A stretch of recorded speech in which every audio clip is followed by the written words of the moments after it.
guys, it's Dr. Beard again from shrinkonawire.com. Today's episode is brought to you by Purple T-Shirts.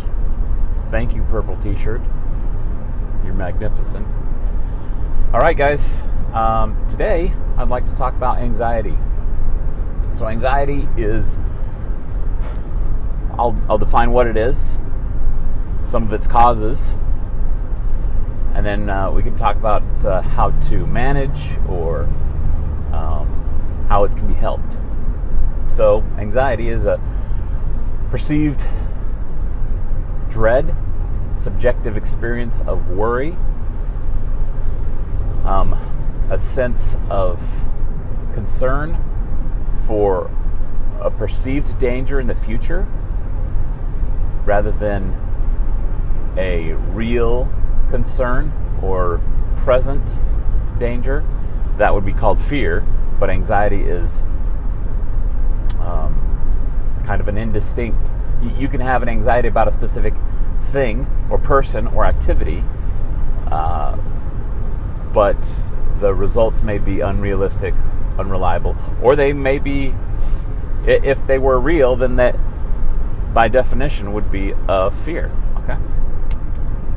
Anxiety can have attacks.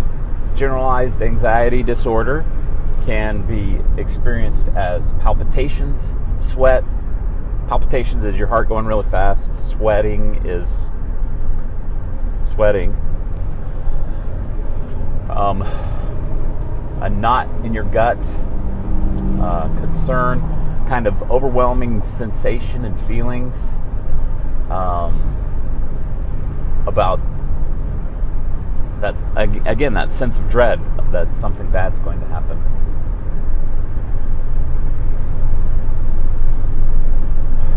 Some of its causes can be psychological disorder. It can be caused by trauma. So somebody has a bad experience with something in their past, and that ingrains in their emotional state or in their mind that when A happens, B's going to happen. And sometimes that generalizes to other activities. For example, if as a child I was climbing a tree and fell out, I begin to pair the height of the tree with my falling. So height and falling become now a paired experience. I believe that falling is now a real danger regardless of the actual danger of falling. So I may be up on a cliff and perfectly safe, far from the edge, but just being able to see the distance down can be a problem. It can cause me anxiety or worry. Anxiety about a test. That may be born out of one's sense of inability to perform well. A low self-esteem maybe. An unrealistic outcome that I could die. I say I have anxiety about getting in the car because I'm worried every time I get in the car that there's a real danger of me dying. But there isn't a real danger of me dying every time I get in the car. So I just never get in the car. So those are some examples. Anxiety can stifle your experience, may make you unable to enjoy a circumstance, situation, or activity because you're worried about the possible negative outcomes. It can keep you from even engaging in that activity. And that's really unfortunate. Also, by definition, for it to be a disorder, it has to interfere with your social life. Again, like depression, as we spoke about in previous episodes, it's got to interfere with you socially,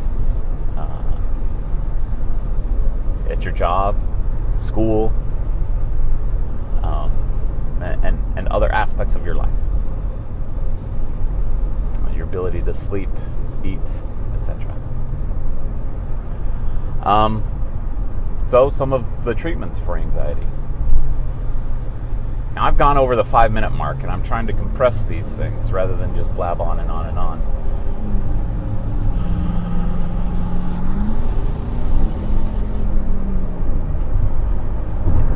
So I may have to cut this into a few different episodes. So treatment for anxiety. And here's the interesting thing. What I suggested for treatment last time is going to be kind of the treatment for anxiety this time. If you recall from last episode, I talked about meditation. Again, meditation is the divorcement of your thoughts and experience from emotional extremes. You're more able to focus on the present. You're more able to remain calm. A lot of our emotional distress comes from trying to stop that emotional distress. For example, anger. I get angry while I'm commuting, and part of that problem is I either want to stop somebody else's behavior or I want to stop feeling this way. And that natural tension only escalates the problem. It gets worse and worse and worse. So meditation is a mental exercise in focusing on what needs to be accomplished in the present, rather than worrying about the future or feeling sad about the past. It is powerful. It can bring a profound amount of peace into your experience. I think also journaling, writing down your fear. Again, like I spoke about during the depression episode, our ability to articulate our concern, our worry, our problem, our sadness, traumatic events, breaks that spell.